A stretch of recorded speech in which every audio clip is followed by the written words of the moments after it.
Beberapa hari ini saya merefleksikan perjalanan pelayanan pekerjaan Tuhan di tempat ini. Tak terasa musim berganti musim, tahun berganti tahun. Tentu di dalam pengiringan kita kepada Tuhan ada banyak suka dan duka. Mungkin kalau Bapak Ibu Saudara ataupun saya mau berkata jujur, mungkin saudara akan mengatakan lebih banyak dukanya daripada sukacitanya. Tetapi saya mau katakan kepada Bapak Ibu Saudara semuanya, mungkin hari-hari ini saudara melewati hari-hari yang sulit. Musim berganti musim, minggu berganti minggu, bulan berganti bulan, bahkan tahun berganti tahun. Tetapi pernahkah saudara merefleksikan hidup saudara? Duduk sebentar, merenungkan apa yang sudah kita kerjakan sepanjang seumur hidup kita sampai hari ini. Nanti saudara boleh merefleksikan, mungkin di rumah, di ladang, di kebun, di tempat pekerjaan saudara, ataupun dimanapun saudara berada. Coba saudara merefleksikan hidup saudara. Apa yang sudah Tuhan kerjakan untuk saudara? Pujian tadi mengatakan Tuhan selalu menolongku. Bagi saya sebagai seorang hamba Tuhan, lagu ini bukan hanya sekedar tulisan, bukan sekedar nyanyian yang seringkali saya berikan tanda kutip candaan kepada Bapak Ibu Saudara sebagai nyanyian gombal. Kenapa saya sebut seringkali bilang nyanyian gombal? Karena ada banyak orang-orang Kristen, mereka suka menyanyi nyanyian rohani, tetapi nyanyian rohani tersebut tidak menjadi rema dalam hidup kita. Nyanyian rohani tersebut tidak menghidupi kita. Bukan nyanyiannya yang tidak bisa menghidupi kita, tetapi seringkali kita yang tidak bisa menghidupi sebuah pujian. Makanya ada pujian yang sering dinyanyikan, hanya ini Tuhan persembahanku, segenap hidupku, jiwa dan ragaku, sebab tak kumiliki harta kekayaan yang cukup berarti untuk ku persembahkan. Hanya ini Tuhan permohonanku, terimalah Tuhan persembahanku, pakailah hidupku sebagai alatmu seumur hidupku. Semuanya bisa nyanyi lagu ini? Semuanya bisa nyanyi lagu ini? Bisa ya? Tetapi kadang-kala pujian ini tidak kita hidupi. Seringkali pujian ini hanya lewat saja di mulut kita. Makanya seringkali saya katakan, ketika kita menyembah Tuhan, ketika kita menyanyi, ketika kita mengiring Tuhan, ketika kita ikut Tuhan, bukan hanya sekedar firman Tuhan saja, tetapi juga pujian yang saudara nyanyikan itu seharusnya saudara alami, saudara hidupi, terus saudara merasakan sendiri sejatinya tentang pujian tersebut. Makanya nyanyian yang terakhir tadi, Tuhan selalu menolongku, itu benar-benar bagi saya, itu benar-benar Tuhan itu menolong saya. Makanya selalu saya merefleksikan hidup saya hampir tiap-tiap hari. Kalau saya pribadi sampai hari ini boleh ada, semua oleh karena kemurahan Tuhan. Saya seringkali melihat foto-foto lama, ya, foto-foto lama sebelum nanti kita akan berbicara murid atau pengikut. Karena apa yang saya sampaikan ini setidaknya berhubungan dengan tema khotbah kita pada pagi ini. Saya seringkali lihat foto-foto lama gitu. Saya lihat pertama kali saya bawa tas gua dari kantor sinode kita, Gereja Sidang Jemaat Allah di Jalan Senen nomor 46 di depan Mall Atrium, itu kantor sinode kita. Saya berangkat setengah 4 pagi dari kantor pusat, karena saya sebelum berangkat saya bermalam di kantor pusat, karena memang kantor pusat kita disediakan tempat untuk para hamba Tuhan, khususnya hamba Tuhan GSJA, ya, tempatnya hotel, ya, sangat mewah sekali. Saya membawa 2 koper, berangkat setengah 4 pagi. Saya masih ingat saya naik Bluebird taksi dari Senen menuju ke airport Cengkareng, Soekarno-Hatta. Anak saya yang naik Bluebird ini masih usia 11 bulan, belum bisa berjalan pada waktu itu. Ya, dengan ibu saya berangkat naik pesawat terbang dan saya turun di Bandara Cilikriwut. Musim berganti dengan musim, tahun berganti dengan tahun, dan sampai saya punya anak lagi yang tadi main drum, perempuan kecil, seringkali digembleng oleh kakaknya, seringkali saya gembleng sampai nangis-nangis ketika kita ajarkan tempo, tangga nada dan lain sebagainya. Akhirnya mereka tunggu sampai hari ini saudara menjadi saksi hidup.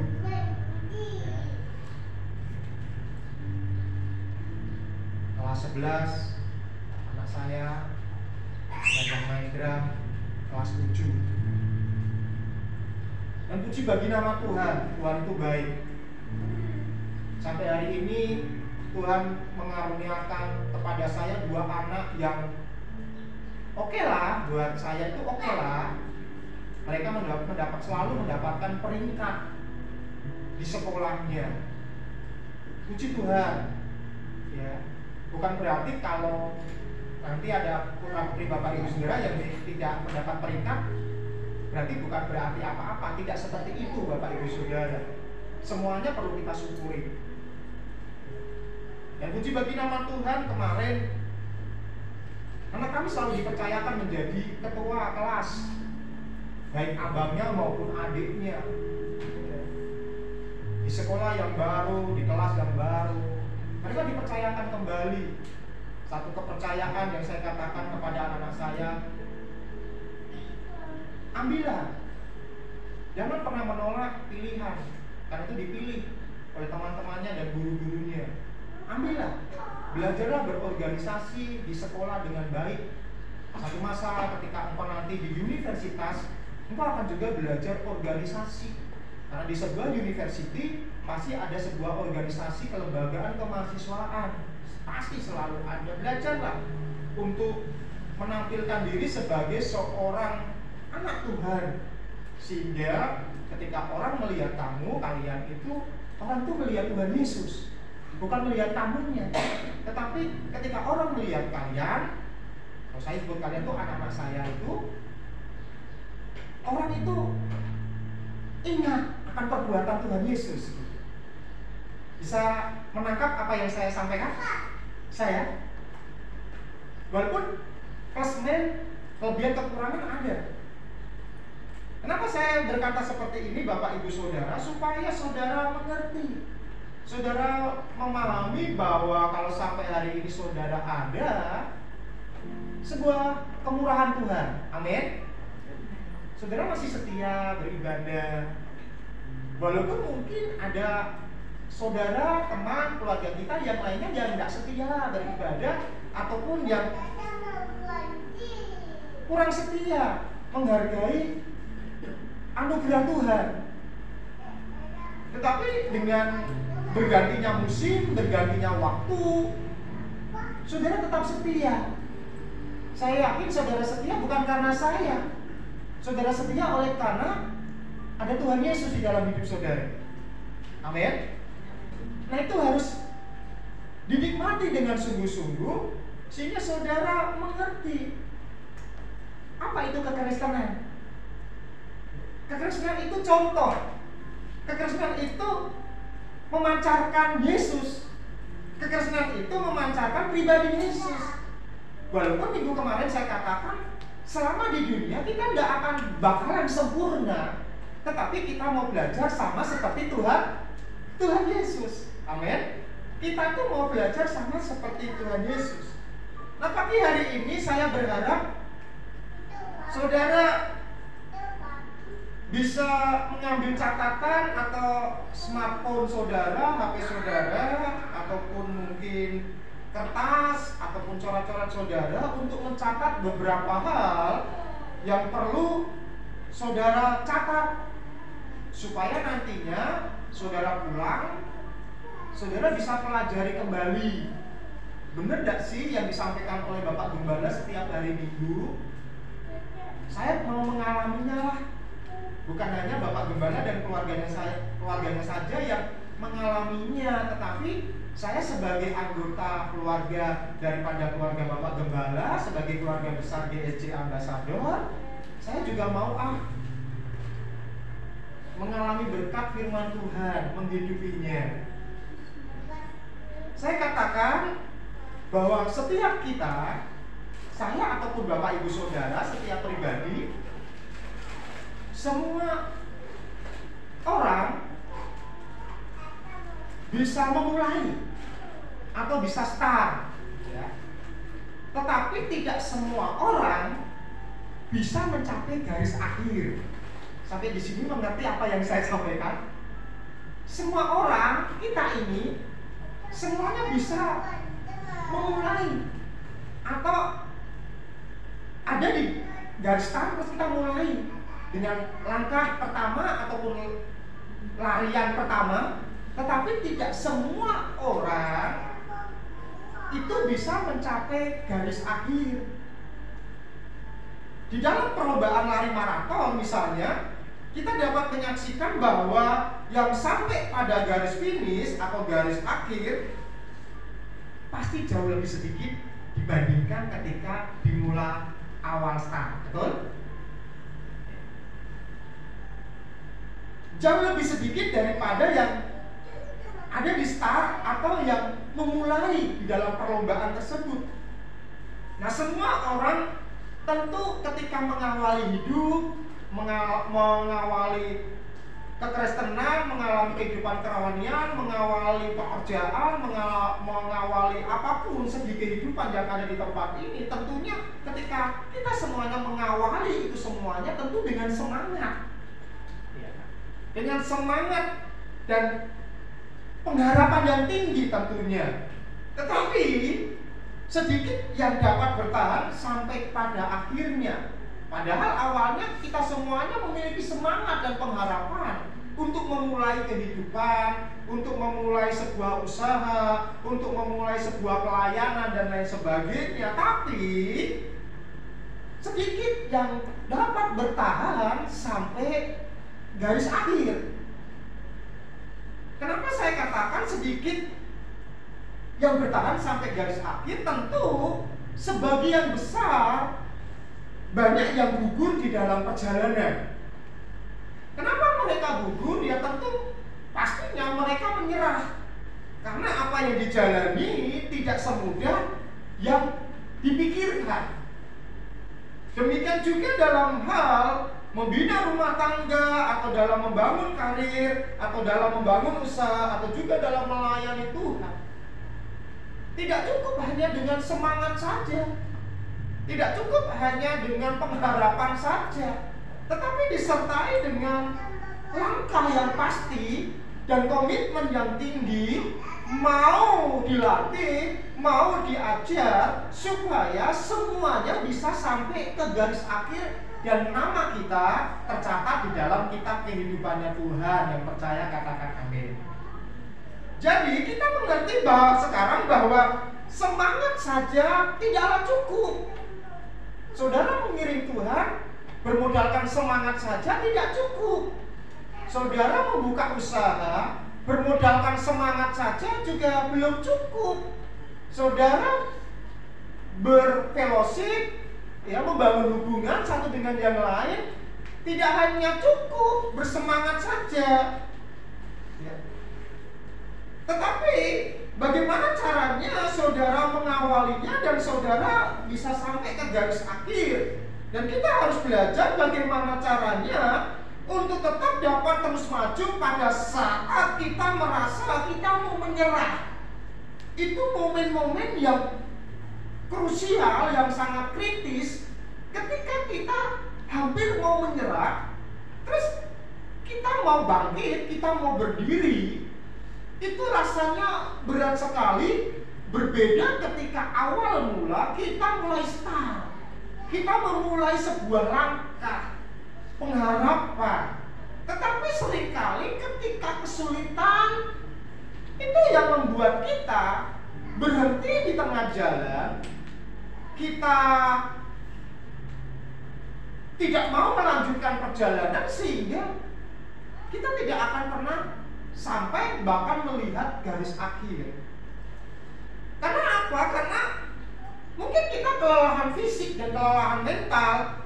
Sepertinya apa yang saudara kerjakan, apa yang saudara lakukan itu tidak ada kemajuan sama sekali. Sepertinya stagnan saja. Tidak mundur, tidak maju, tidak ke kiri, ataupun tidak ke kanan. Walaupun mungkin kita sudah berusaha sekian lama, sekian banyak tahun, tetapi tidak terjadi sebuah kemajuan, tidak terjadi sebuah perubahan. Dan Itu yang seringkali membuat kita orang percaya itu menyerah, berputus asa, berputus pengharapan, sehingga kita mudah diombang-ambingkan oleh perkara-perkara duniawi yang menawarkan hal-hal yang indah, tetapi ujungnya menuju kepada kematian kekal yang kemarin minggu sudah saya sampaikan. Di Amsal 18 ayat 14 memang dikatakan orang yang bersemangat dapat menanggung penderitaannya, tetapi siapa akan memulihkan semangat yang patah? Siapa yang bisa memulihkan semangat patah kita selain daripada firman Tuhan itu sendiri? Jadi kita perlu semangat, tapi semangat saja tidak cukup buat kita. Hari ini saya mau berbagi kepada saudara semua apa yang harus kita lakukan apabila kita mengalami hal-hal yang tadi saya sebutkan di awal. Namun sebelumnya saya ingin mengingatkan serta membahas kepada saudara perbedaan antara menjadi seorang murid buat Kristus dan seorang pengikut Kristus. Saudara harus mengerti perbedaannya ini. Saudara harus tahu perbedaannya ini supaya saudara tahu posisi saudara di mana. Sebab kita dipanggil, saudara itu dipanggil untuk menjadi murid Kristus dan bukan untuk menjadi pengikut Kristus. Bisa menangkap apa yang saya sampaikan? Saudara itu dipanggil untuk menjadi murid Kristus, bukan menjadi pengikut Kristus. Agak berbeda ya apa yang saya sampaikan ya. Saya senang membuat saudara itu langsung menatap mata saya. Berarti saudara memang benar-benar mau serius. Ini kalimatnya Bapak Gembala, kalau dicerna ini salah-salah bener gitu. Ya. Ingat ya, saudara itu dipanggil untuk menjadi murid Kristus. Dan saudara bukan dipanggil untuk hanya sekedar menjadi seorang pengikut Kristus. Mari kita baca di dalam kitab Yohanes pasal yang ke-6 ayat yang ke-60 sampai ke-61. Yohanes 6 ayat 60 ayat 61. Ini bawaan saja nak, ada panas itu aja. Ada panas tidak? Ya. Saya bacakan. Sesudah mendengar semuanya itu, maksudnya setelah para murid-murid, orang banyak itu mendengar khotbahnya Tuhan Yesus, mendengarkan nasihat daripada Tuhan Yesus, mendengar perkataan yang keluar dari mulutnya Tuhan Yesus. Banyak dari murid-murid Yesus yang berkata, perkataan ini keras, siapakah yang sanggup mendengarkannya? Yesus yang di dalam hatinya tahu bahwa murid-muridnya bersungut-sungut tentang hal itu, berkata kepada mereka, adakah perkataan itu menggoncangkan imanmu? Kemudian kalau kita lompat di ayat 66 ya, di ayat 66 kita lompat, mulai dari waktu itu banyak murid-muridnya mengundurkan diri dan tidak lagi mengikut dia. Sebenarnya mereka yang mengundurkan diri dan memutuskan pergi meninggalkan Yesus tidak dapat disebut murid. Saya ulangi, mereka yang mengundurkan diri atau mereka yang meninggalkan Tuhan Yesus pada waktu itu ya, tidak dapat disebut murid. Tetapi mereka lebih tepat disebut follower atau pengikut.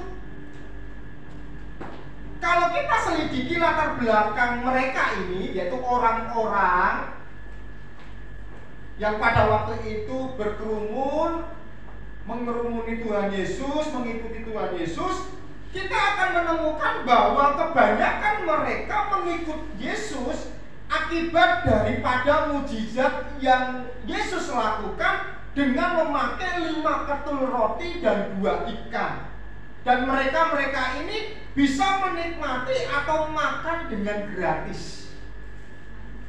Mungkin mereka pikir seperti ini. Mungkin juga kita Pernah berpikir seperti itu? Asik juga nih ikut Tuhan Yesus.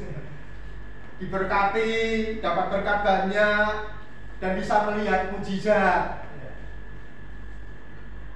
Kalau kita baca di dalam Injil Yohanes di ayat sebelumnya, yaitu Yohanes pasal yang ke-6 ayat 26 sampai 27, ini tentang mereka. Yesus menjawab mereka, "Aku berkata kepadamu, sesungguhnya kamu mencari aku, bukan," ya, saya kasih naik lagi nak. "Bukan karena kamu telah melihat tanda-tanda, melainkan karena kamu telah makan roti itu dan kamu kenyang. Bekerjalah bukan untuk makanan yang akan dapat binasa, melainkan untuk makanan yang bertahan sampai kepada hidup yang kekal, yang akan diberikan Anak Manusia kepadamu. Sebab dialah yang disahkan oleh Bapa Allah dengan meterainya." Nah, mereka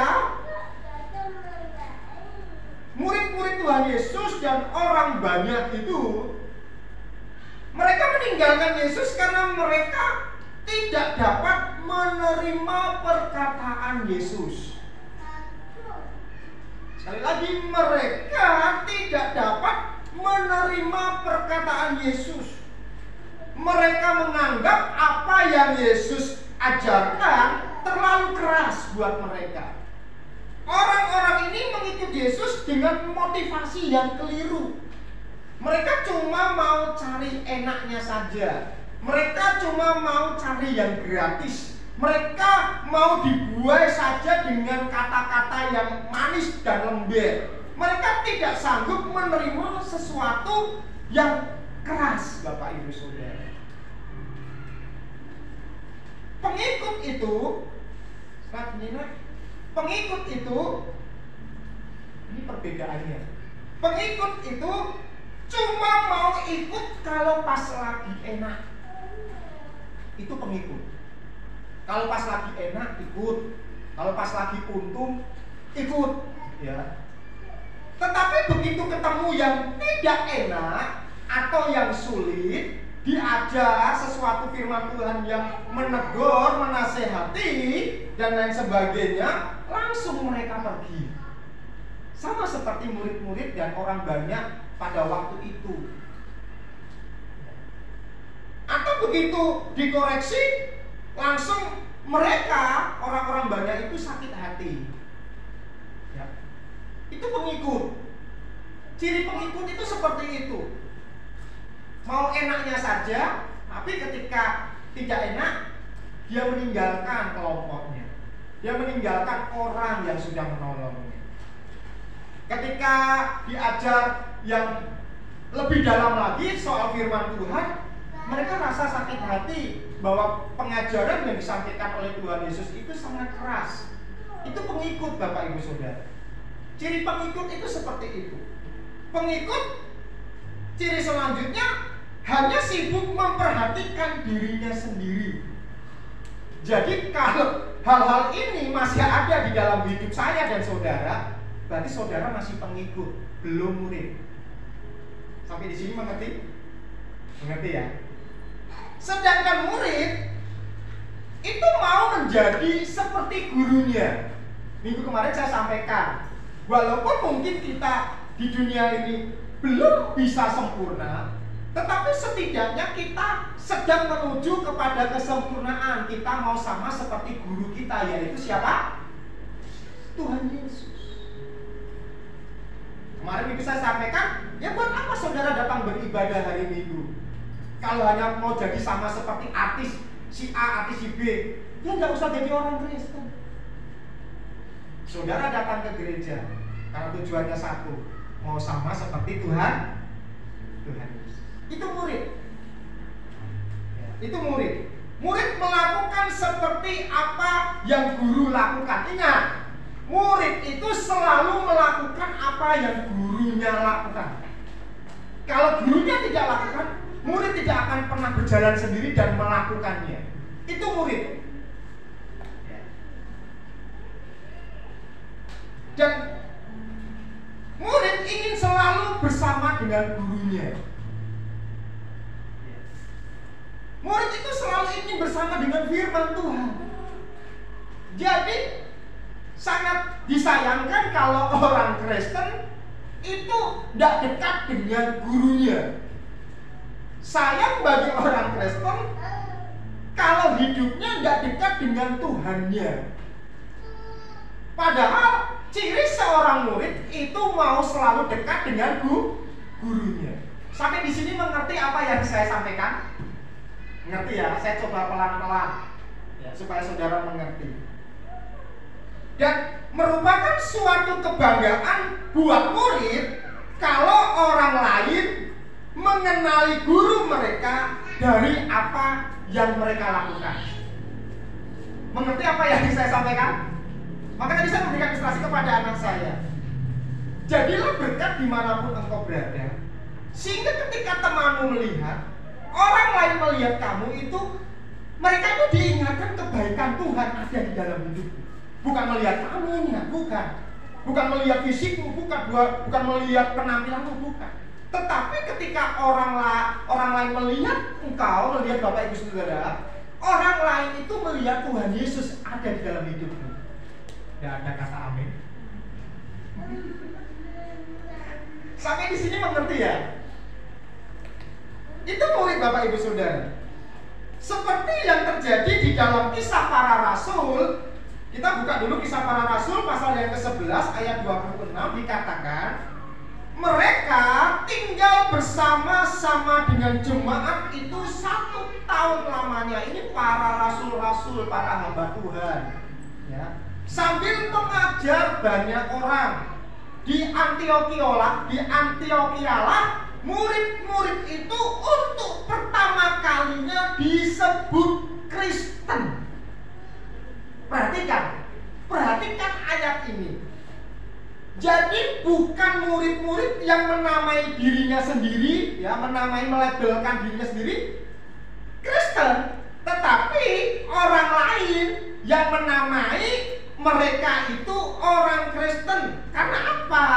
Karena perbuatan para murid-murid Tuhan Yesus, orang lain itu, jemaat-jemaat itu ingat ada perbuatan-perbuatan baik yang benar seperti Tuhan Yesus di dalam hidup para murid-muridnya. Mereka sebenarnya murid-murid itu tidak peduli status atau sebutan apa yang cocok buat kelompok mereka atau komunitas mereka, tetapi murid-murid Tuhan Yesus sibuk melakukan dan membagikan apa yang mereka terima dari guru mereka.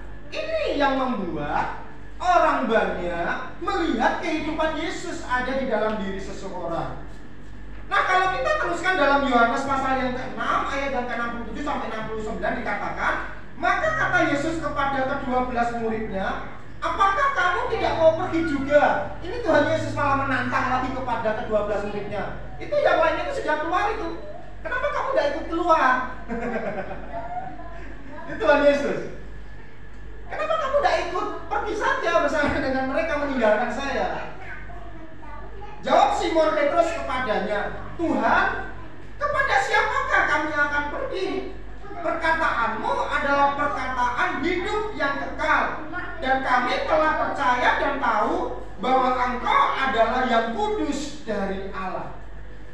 Simon Petrus sebagai salah satu murid Tuhan Yesus menunjukkan bahwa dia bukan pengikut saja, melainkan dia seorang murid.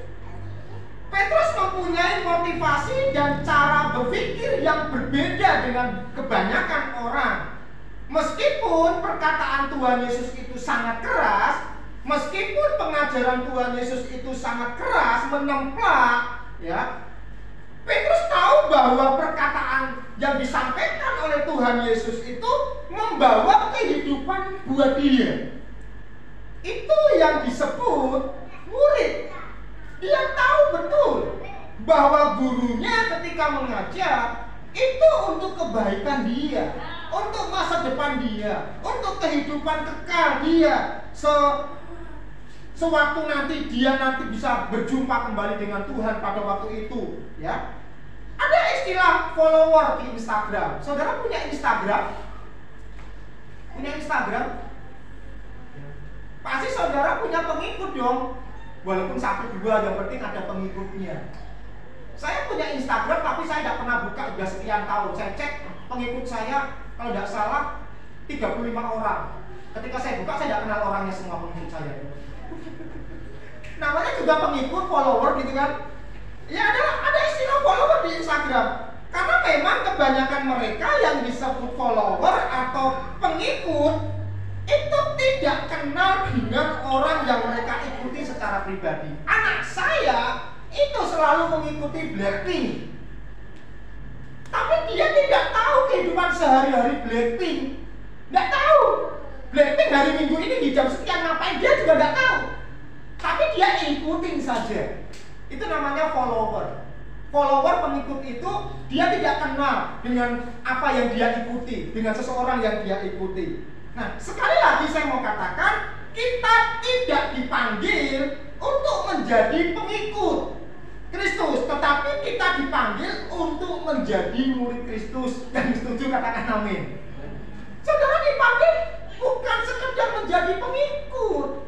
Pengikut itu tidak kenal sama yang diikutinya.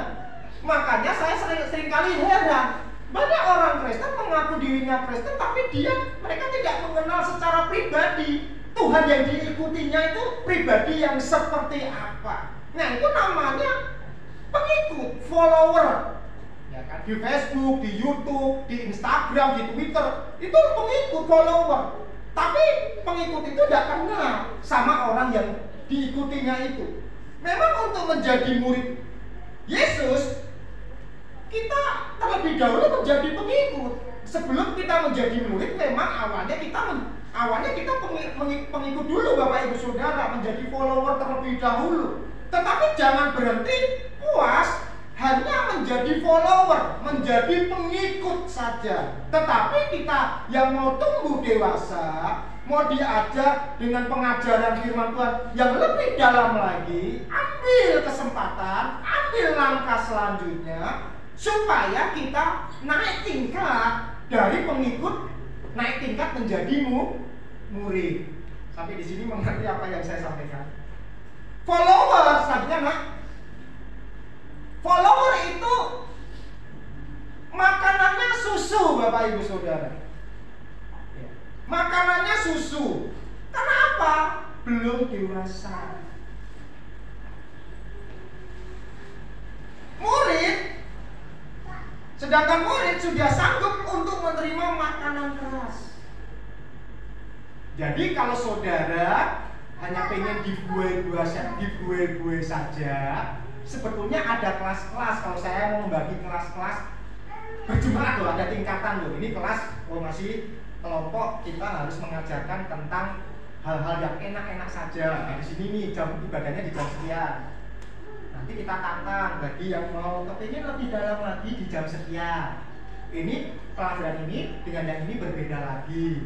Terus yang ini ditantang lagi, kalau ingin lebih dalam lagi, lebih tumbuh lagi, kamu di ibadah yang ini kelasnya kelas kakap, ya, ibaratnya kelas pengajaran yang benar-benar sangat keras di sini. Tetapi kan di sini tidak mungkin saya membagi kelas-kelas seperti ini, seperti kayak meremehkan kerohanian Bapak Ibu Saudara. Pengikut itu sukanya yang enak-enak saja. Sedangkan murid itu selalu mudah untuk mencerna makanan keras. Seperti Petrus tadi, Tuhan Yesus katakan, kenapa kalian tidak ikut pergi saja, keluar saja, meninggalkan saya saja? Petrus jawabannya lain daripada yang lain. Perkataanmu itu perkataan hidup Tuhan, yang mendatangkan kebaikan buat saya untuk masa yang akan datang dan untuk kehidupan rohani saya. Itu murid. Jadi kalau saudara diajar firman Tuhan, saudara dapat mengolah makanan firman Tuhan itu, walaupun makanan itu cukup keras, mungkin saudara mengunyahnya cukup lama, tapi kalau saudara mencerna, saudara memahami bahwa setiap pengajaran firman Tuhan itu baik buat saudara dan saya. Tidak ada amin. Baik buat saya. Biasanya salah satu ciri pengikut ada follower itu suka gelisah, Bapak Ibu Saudara. di gereja itu suka gelisah ketika mendengar firman Tuhan yang rasa firman Tuhan ini mengajar buat dia gitu. Gelisah. Nah hari ini saya bertanya saudara, gelisah nggak di dalam hati? Gelisah nggak? Ya, ada yang gelisah? Aduh ini bapak ini nyampaikannya keras sekali ini. Ada yang gelisah? Tidak ada ya. Saya berharap saudara tidak ada yang gelisah, rasa berontak di dalam hati. 1 Korintus pasal yang ketiga, ayat yang pertama sampai yang ketiga. Firman Tuhan katakan, dan aku saudara-saudara pada waktu itu tidak dapat berbicara dengan kamu seperti dengan manusia rohani. Petrus tidak bisa berbicara dengan saudara-saudaranya karena mereka belum sampai ke tingkat manusia rohani, tetapi hanya dengan manusia duniawi, hanya dengan bahasa-bahasa yang tingkatannya tidak terlalu tinggi di dalam kerohanian, Bapak Ibu Saudara, yang belum dewasa dalam Kristus. Susulah yang kuberikan, berarti kan Petrus memberikan susu kepada jemaat-jemaat yang belum dewasa rohani di jemaat Korintus. Susulah yang aku berikan kepadamu, bukan makanan keras, sebab kamu belum dapat menerimanya, dan sekarang pun kamu belum dapat menerimanya. Bisa bayangkan, itu bukan sekali 2 kali, bukan sebulan 2 bulan, Bapak Ibu Saudara. Dia datang lagi mengajar, dia masih melihat jemaat yang ada di Korintus, yang dia buka, yang dia rintis, ternyata masih belum bisa diberi makanan keras. Susulah kembali diberikan Rasul Paulus. Karena kamu masih manusia duniawi. Sebab jika di antara kamu ada iri hati dan perselisihan, bukankah hal itu menunjukkan bahwa kamu manusia duniawi dan bahwa kamu hidup secara manusiawi? Kita menjadi murid kalau kita menomorsatukan Tuhan, kalau kita rela memikul salib kita sendiri. Tentu saudara tahu salib itu apa. Saya akan coba ulangi di pelajaran dasar kembali. Salib adalah lambang penderitaan. Jadi kalau saudara hanya cukup menjadi pengikut, saudara tidak akan mampu memikul salib saudara sendiri. Tetapi kalau saudara naik ke tingkatan lebih dewasa lagi, dapat mencerna makanan keras di dalam kebenaran firman Tuhan yang mengajar, mendidik. Minggu kemarin saya sudah sampaikan, menyatakan kesalahan, memperbaiki kelakuan, agar setiap orang kepunyaan Allah diperlengkapi oleh setiap perbuatan baik. Saudara sanggup memikul salibmu sendiri karena engkau mulai tumbuh menjadi orang Kristen yang dewasa. Kita menjadi murid kalau kita tetap di dalam firman Tuhan. Minggu kemarin saya sampaikan, kalau saudara mau menjadi orang Kristen yang bertumbuh dewasa, tetaplah tinggal di dalam firman. Jangan keluar dari firman Tuhan. Manual book kita adalah firman Tuhan. Minggu kemarin saya sudah sampaikan, manual book kita itu firman Tuhan. Ada banyak peringatan, ada banyak nasihat, ada banyak doa, ada banyak peringatan, ketetapan-ketetapan. Ini manual book kita. Ini yang menjadi kehidupan kita, Bapak Ibu Saudara. Makanya seharusnya orang Kristen suka tinggal di dalam firman Tuhan. Katakan kepada kiri kananmu, sukalah tinggal di dalam firman Tuhan. Pengikut itu tidak bisa berbuah banyak. Berbuah banyak itu berbicara dewasa. Tetapi murid itu pasti bisa berbuah banyak. Karena murid itu dewasa, Bapak Ibu Saudara. Kita menjadi murid kalau kita berbuah banyak. Dan kita menjadi murid kalau kita saling mengasihi. Itu ciri yang lainnya. Pengikut tidak bisa mengasihi satu dengan yang lain. Tapi murid bisa mengasihi satu dengan yang lain. Saya berharap di tempat ini yang hari ini ibadah tidak ada yang saling membenci. Lihat muka kiri kanannya dulu. Tidak ada yang membenci kan? Aku benci Pak sama istriku Pak, di sebelahku ini Pak.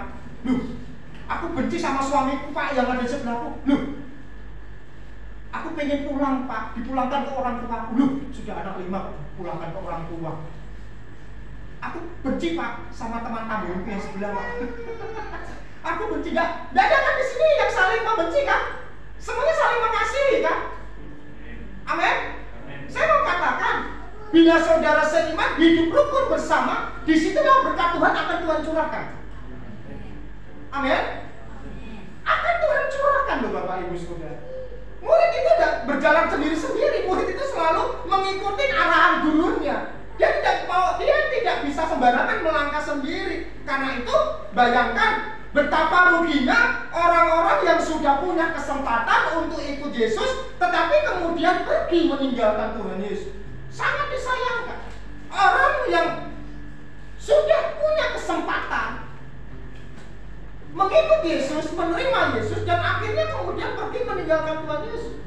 Mari kita pelajari, mari kita menjadi murid Tuhan Yesus, mari kita mengenal Dia dengan sungguh-sungguh dan menjadi pelaku firman Tuhan. Itu murid Bapak Ibu Saudara. Jangan jadi follower, jangan jadi pengikut.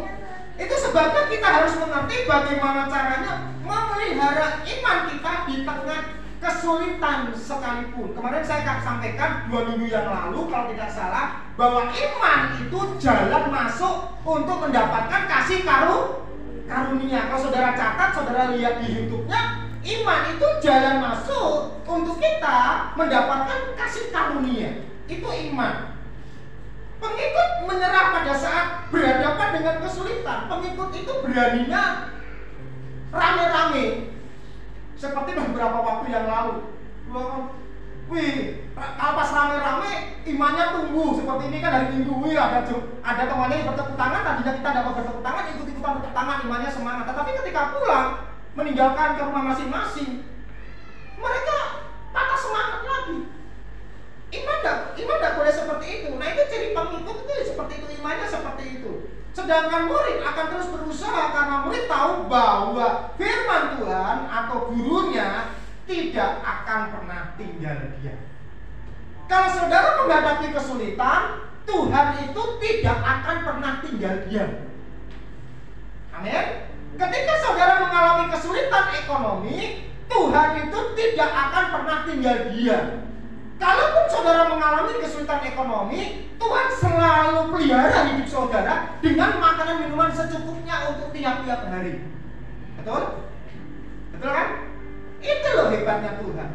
Mungkin kita kekurangan uang, tetapi Tuhan tidak tinggal diam. Walaupun mungkin kita kekurangan uang, tetapi makanan minuman secukupnya Tuhan akan berikan buat saudara di rumah saudara masing-masing. Kenapa? Kalau saudara bisa mencerna, merefleksikan, merecover hidup saudara, saudara akan menjadi murid. Saudara tidak akan berputus asa terus meninggalkan Tuhan dan lain sebagainya, tetapi saudara akan tetap tinggal apapun yang terjadi. Sesulit apapun tetap tinggal di dalam Tuhan. Apapun yang terjadi tetap melakukan firman Tuhan. Digenapi atau belum digenapi, dijawab doa kita atau belum dijawab doa kita, terus kita tinggal di dalam Tuhan. Itu namanya murid. Sedangkan pengikut tidak. Biasanya kesulitan itu memisahkan antara pengikut dan murid.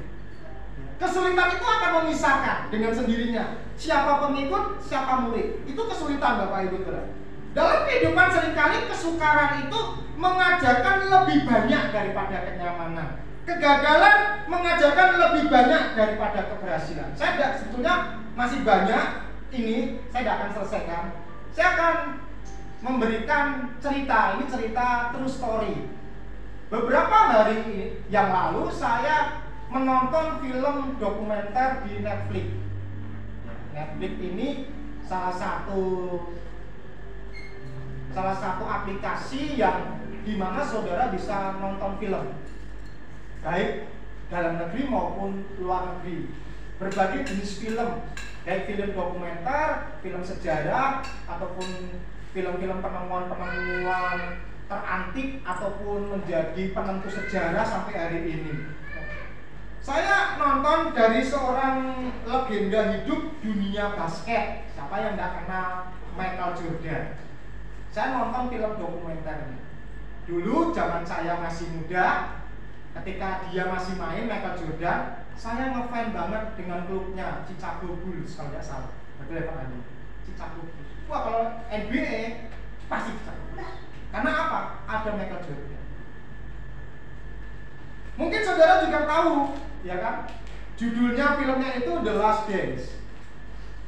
Dalam film itu diceritakan bagaimana mental seorang juara terbentuk, mental seorang murid itu terbentuk, mental seorang petarung itu terbentuk, bukan melalui kenyamanan, tetapi justru melalui banyak kegagalan dan kesulitan. Karakter Michael Jordan itu terbentuk bukan karena kenyamanan, tetapi karakter Michael Jordan terbentuk oleh karena kesulitan dan banyak kegagalan yang dia alami. Kegagalan dan kesulitan tidak membuat Michael Jordan itu berhenti. Dengarkan ucapannya Michael Jordan, saya cuplik dan saya ketik di sini. Dengarkan ucapan Michael Jordan di film dokumenter. Saudara nanti pulang di Netflix cari The Last Dance. Itu filmnya Michael Jordan. Dia katakan seperti ini.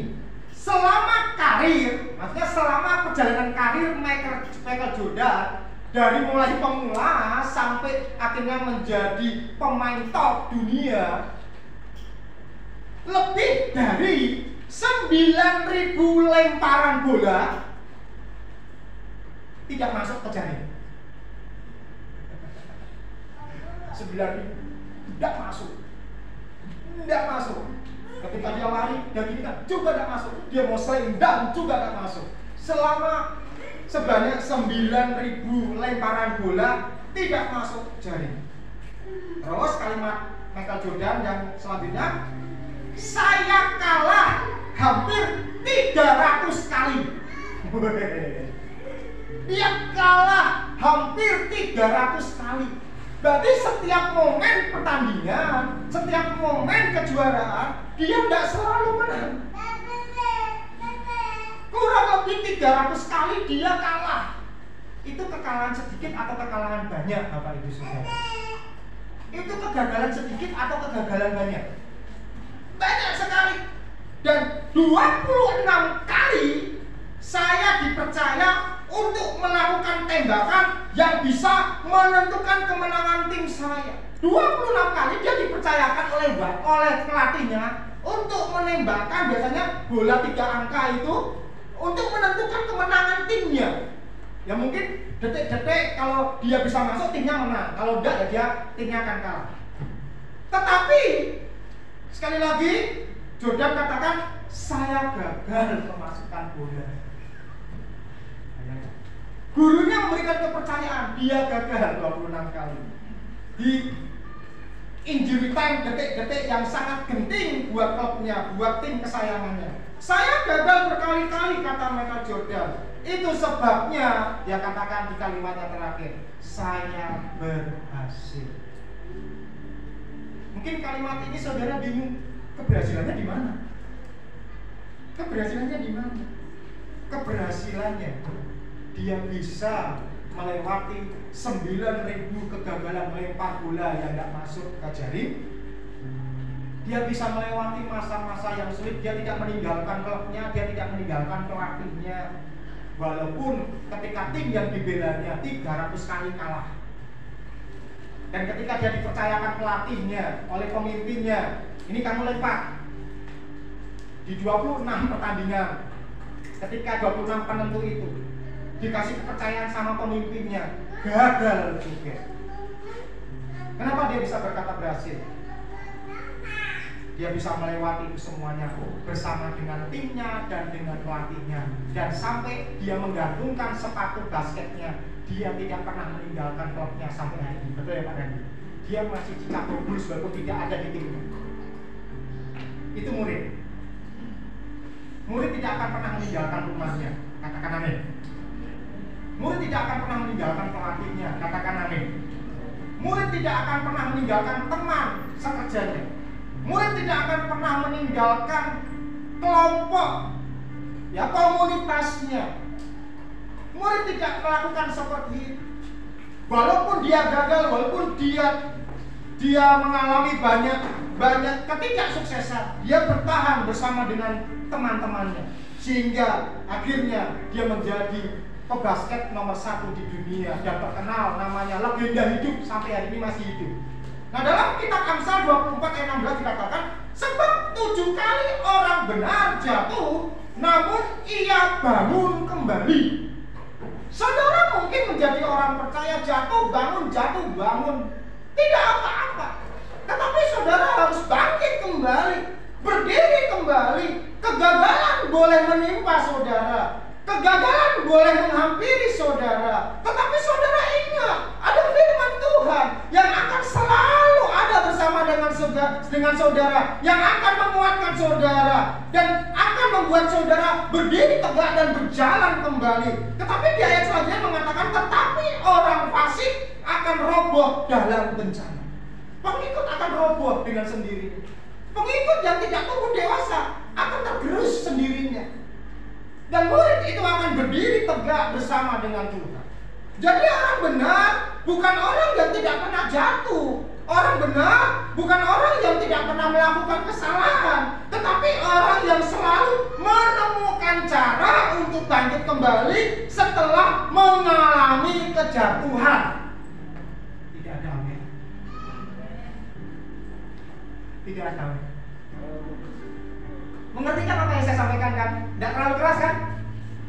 Nah, sekarang kita masuk ke dalam inti apa yang saya mau sampaikan kepada saudara semuanya. Ini terakhir, poin terakhir, yaitu apa yang harus dilakukan pada saat kita sebagai murid itu merasa lelah, merasa capek, merasa berputus asa. Aduh, udahlah, berhenti aja lah beribadah, berhenti sajalah melayani, berhenti sajalah saya kumpul-kumpul bersama dengan saudara saya, berhenti sajalah keluar dari gereja, ada bosan suntuk lah dan lain sebagainya. Apa saja yang harus kita lakukan? Yang pertama, saudara harus istirahat, break. Istirahat, break itu bukan berarti saudara meninggalkan gereja, tidak beribadah, bukan seperti itu. Tujuan break adalah supaya kita dapat mengembalikan energi dan fokus kita untuk kemudian kembali dengan keadaan yang lebih segar dan dengan strategi yang baik, ya, untuk bisa lebih fokus lagi dalam melanjutkan pertandingan. Istirahat, tadi merefleksikan diri, apakah perjalanan saya mengikut Tuhan itu sudah on the track atau belum, atau jangan-jangan saya sudah menyimpang jauh dari jalan Tuhan. Dan itu yang membuat kita lelah. Kita break, kita mengambil waktu. Break itu mungkin di ladang, mungkin di tempat pekerjaan saudara, mungkin di dapur, mungkin dimanapun saudara beraktivitas. Break sebentar, merefleksikan. Mungkin kita sudah keluar dari track jalan firman Tuhan. Mungkin kita tidak mengikuti apa yang firman Tuhan ingin kita lakukan. Mungkin kita keluar dan kita kembali menjadi sifat karakter kita, menjadi pengikut kembali, follower lagi. Kita harus mulai, Bapak Ibu, selama istirahat, cobalah jadikan pikiran dengan melakukan hal-hal yang positif, membaca firman Tuhan, menyanyi puji-pujian, ya kan? Menyanyikan lagu-lagu untuk Tuhan, supaya kita kembali. Saudara dulu pernah sekolah kan? Yang masih sekolah pasti ada jam istirahat kan? Betul ya Bu Guru ya? Nah, ini ada Bu Guru baru liburan dari KDB, ya. Betul kan Bu? Kalau setiap sekolah itu pasti ada jam istirahat kan? Itu gunanya supaya ketika ada jam istirahat, murid-murid itu bisa istirahat, bisa refresh kembali, nggak suntuk dari jam 7 sampai jam berapa itu matematika, kan panas otak murid-murid itu. Kasih istirahat. Fisika, biologi, kimia, nyut, kasih jam istirahat. Istirahatnya mereka bisa lari, bisa main, bisa nyanyi dengan temannya, bisa makan, bisa minum. Terus ketika lonceng bunyi teng, wih semangat lagi, serbu ke dalam, belajar kembali semangat. Itu merecover hidup kita kembali, mengingat pertolongan-pertolongan Tuhan yang sudah pernah kita alami. Jangan ingat kesusahan kita, tetapi ingat pertolongan-pertolongan Tuhan. Itu namanya break. Yang kedua, perhatikan lingkungan. Ini yang membuat kita akhirnya tidak bisa menjadi murid, tetapi kita menjadi pengikut atau follower. Perhatikan lingkungan dan komunitas yang saudara punya, baik di gereja maupun di luar gereja. Saya tidak pandang bulu lah mau di gereja maupun di luar gereja. Saya tidak mengatakan saudara harus memutus tali persaudaraan loh, tidak loh ya. Saya tidak mengatakan saudara harus meninggalkan pertemanan, tidak loh ya. Saya tidak mengatakan saudara harus memutuskan tali persahabatan, tidak loh ya, tidak. Tapi ada kalanya kita harus menepi dulu supaya kita dapat mengalami mujizat Tuhan. Seperti orang buta yang ada di Betsaida. Kenapa Tuhan Yesus itu membawa orang buta itu keluar kampung? Ayatnya coba kita baca dalam Injil Markus pasal yang ke-8 ayat 22 sampai 26. Kemudian tibalah Yesus dan murid-muridnya di Betsaida. Di situ orang membawa kepada Yesus seorang buta dan mereka memohon kepadanya supaya ia menjamah dia. Yesus memegang tangan orang buta itu dan membawa dia keluar.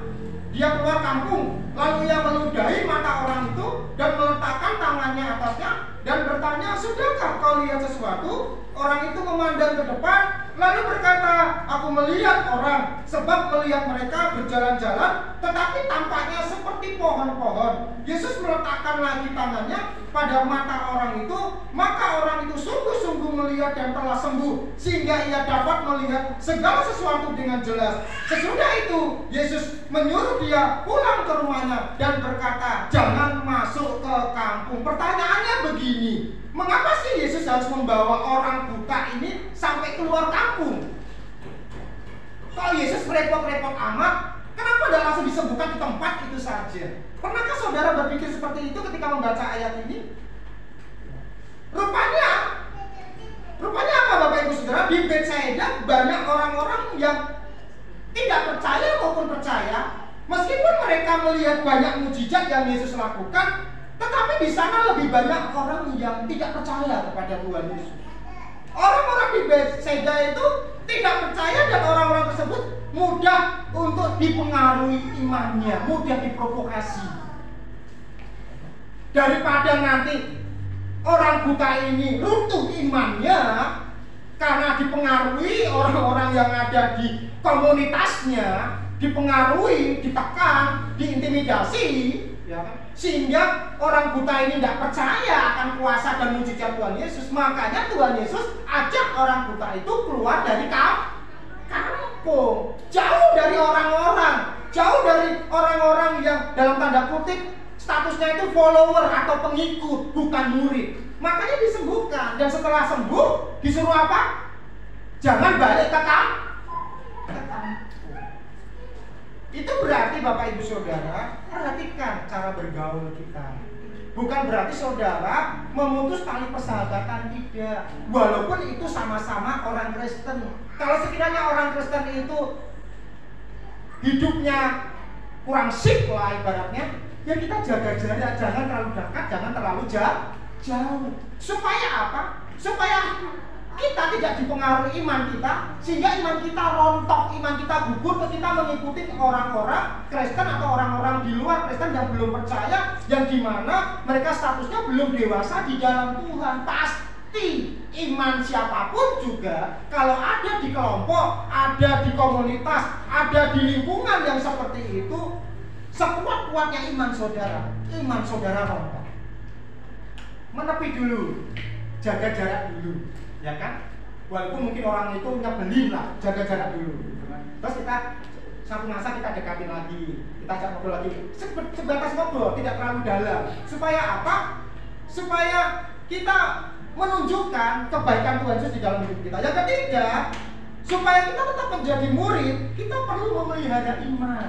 Peliharalah iman, saudara. Ya kan? Karena Paulus mengatakan di dalam 2 Timotius, "Aku telah mengakhiri pertandingan yang baik, aku telah mencapai garis akhir, dan aku telah memelihara iman."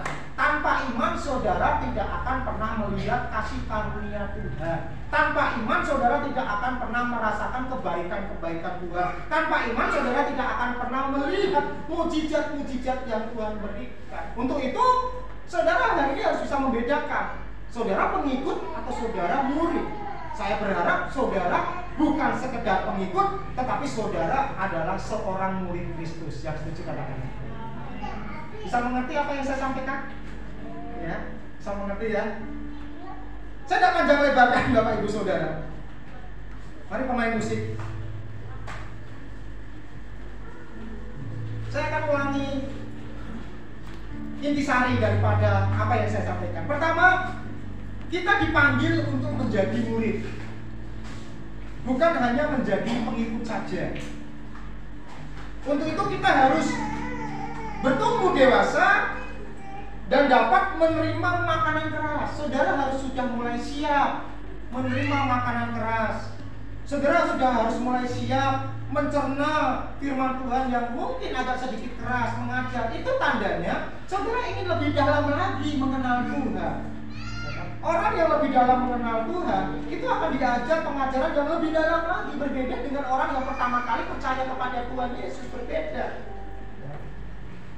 Kalau saudara mengalami kelelahan fisik ataupun kelelahan mental, ya, ataupun spiritual, atau kebosanan atau perasaanmu mau menyerah, apa yang harus saudara lakukan? Ya saudara harus istirahat sebentar supaya kita bisa ngecas kembali, charger kembali hidup kita. Refokus ya, refokus. Kemudian kita perlu menepi dari komunitas atau pertemanan yang dapat melemahkan iman atau mematahkan semangat kita, supaya kita dapat berurusan dengan Tuhan dan menerima mujizat yang kita perlu. Itu yang harus kita lakukan. Supaya apa? Supaya saudara tetap menjadi murid Tuhan Yesus. Saya berharap Bapak Ibu Saudara di tempat ini tumbuh di dalam Tuhan. Jangan menyimpang ke kiri dan ke kanan. Ya, 1 bulan kemarin saya sampaikan, kejarlah ibadah. Kejarlah ibadah. Kejarlah damai sejahtera. Kejarlah sukacita. Kejarlah kebaikan-kebaikan Tuhan. Kejarlah firman Tuhan. Itu yang Tuhan ingin katakan kepada kita. Supaya apa? Kita bukan menjadi pengikut. Jadi hari ini kita tahu bahwa tidak semua orang Kristen itu murid, ada pengikut. Dan saya berharap hari ini saudara adalah murid. Katakan kepada kiri kananmu, kamu murid Kristus.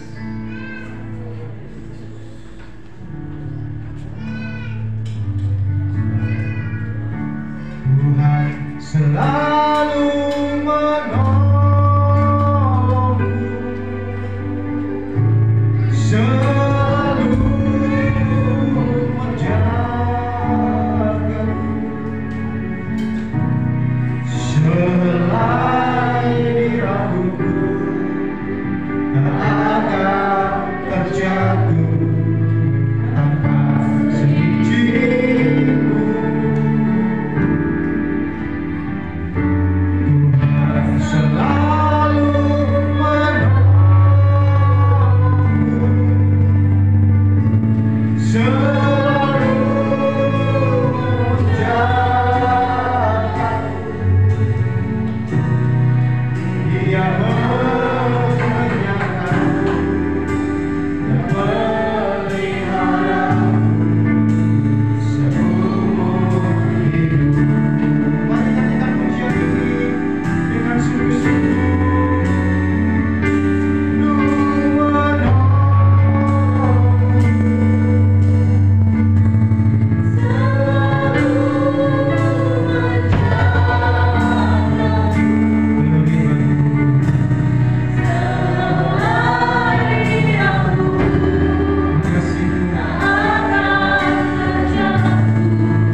Engkau punya kuasa yang besar untuk tetap menjaga umat-umat-Mu di tempat ini.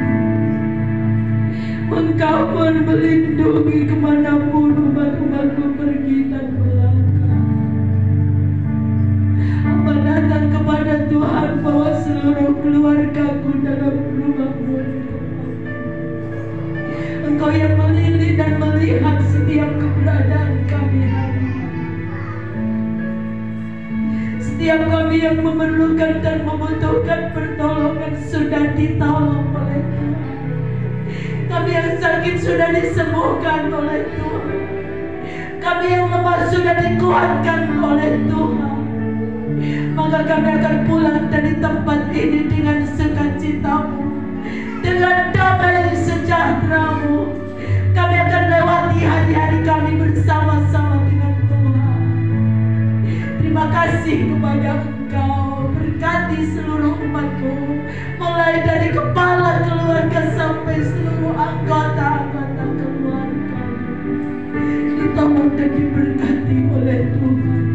Diberikan selalu kemurahan demi kemurahan Tuhan. Dibukakan jalan untuk setiap jalan-jalan yang terbuka, sehingga umat-umat-Mu selalu menikmati kebaikan demi kebaikan Tuhan.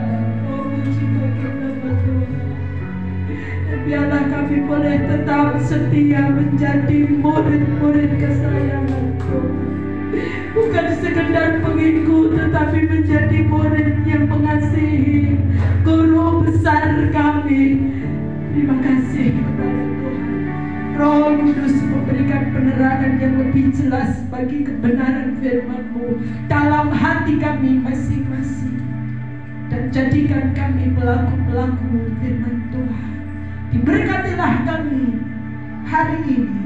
Di dalam nama Tuhan Yesus Kristus kami bersyukur dan berdoa. Haleluya. Amin. Kita akan berjumpa minggu depan.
Kiranya Tuhan memberkati acara-acara ini. Seluruh Indonesia akan mengadakan ini semuanya, dan kami adalah bagian daripada Indonesia. Kami akan mengerjakan dengan suka hati Tuhan, sehingga anak-anak kami bisa melayani. Anak-anak kami boleh belajar memuji memuliakan nama Tuhan, sehingga orang tua mereka boleh dibanggakan. Anak-anak mereka mulai belajar melayani di altar Tuhan melalui harta sekolah minggu. Terima kasih Tuhan. Sebentar kami akan meninggalkan tempat ini.